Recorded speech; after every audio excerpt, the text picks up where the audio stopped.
நடப்பாண்டு ஐபிஎல் சீசனில் இதுவரையிலும் சிஎஸ்கே அணியின் பெர்ஃபார்மன்ஸ் என்பது மோசமாகத்தான் இருந்து வருகிறது. இந்த சீசனில் இதுவரை 6 போட்டிகளில் விளையாடி 5 போட்டிகளில் தோல்வியடைந்துள்ளது சிஎஸ்கே அணி. இதனால் இன்று நடைபெறும் சிஎஸ்கே மற்றும் லக்னோ அணிகளுக்கு எதிரான போட்டி என்பது சிஎஸ்கே அணிக்கு வாழ்வா சாவா போட்டி என்றுதான் சொல்ல வேண்டும். இந்த போட்டி மட்டுமில்லங்க, இனி வரும் அனைத்து போட்டிகளுமே சிஎஸ்கே அணிக்கு வாழ்வா சாவா போட்டிகளாகத்தான் இருக்கப் போகிறது. அதற்கு காரணம், இனிமேல் ஏதேனும் ஒரு போட்டியில் தோற்றால் கூட சிஎஸ்கே அணியின் பிளே ஆஃப் வாய்ப்பு என்பது மொத்தமாக காணாமல் போய்விடும். ஆகவே எப்படியாவது இன்றைய போட்டியில் வெற்றி பெறுவதற்கு சிஎஸ்கே அணி பல திட்டங்களை வகுத்து வருகிறது.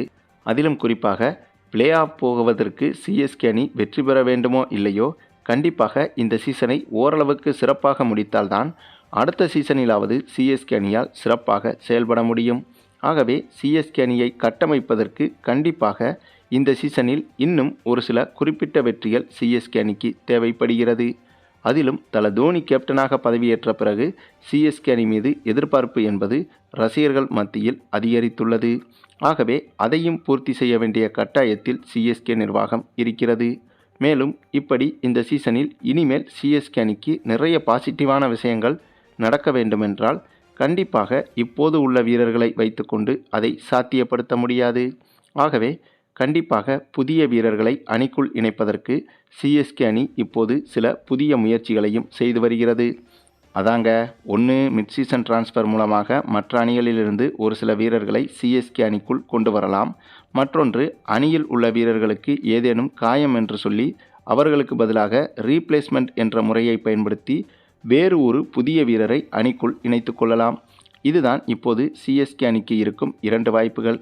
அதில் முதலாவது வாய்ப்பில், அதாவது மிட் சீசன் டிரான்ஸ்ஃபரில் நடராஜனை சிஎஸ்கே அணிக்குள் கொண்டு வருவதற்கு சிஎஸ்கே அணி கிட்டத்தட்ட 95% பேச்சுவார்த்தையை முடித்துவிட்டதாம். ஆகவே மிட் சீசன் டிரான்ஸ்ஃபர் மூலமாக சிஎஸ்கே அணிக்குள் நடராஜன் வருவது ஏறக்குறைய உறுதியாகிவிட்டது. அடுத்ததாக சிஎஸ்கே அணிக்குள் இருக்கும் ஏதேனும் ஒரு வீரருக்கு காயம் ஏற்பட்டதன் மூலமாக அவரை ரீப்ளேஸ்மெண்ட் செய்வதும் இப்போது சிஎஸ்கே அணிக்கு எளிதான விஷயம்தான். ஏனென்றால் அந்த இடத்தில் ஏற்கனவே ருத்ராஜ் இருக்கிறார். இவர் இப்போது அணியை விட்டு வெளியேற இருப்பதால் இவருக்கு பதிலாக ரீப்ளேஸ்மெண்ட்டாக நியூசிலாந்து அணியின் நட்சத்திர வீரர் கேன் வில்லியம்சன் அல்லது ஜானி பேர்ஸ்டோ போன்றவர்களிடம் சிஎஸ்கே நிர்வாகம் பேச்சுவார்த்தை நடத்தியிருக்கிறது. குறிப்பாக தல தோனியே தொலைபேசியில் நேரடியாக அவர்களிடம் பேசியிருக்கிறாராம்.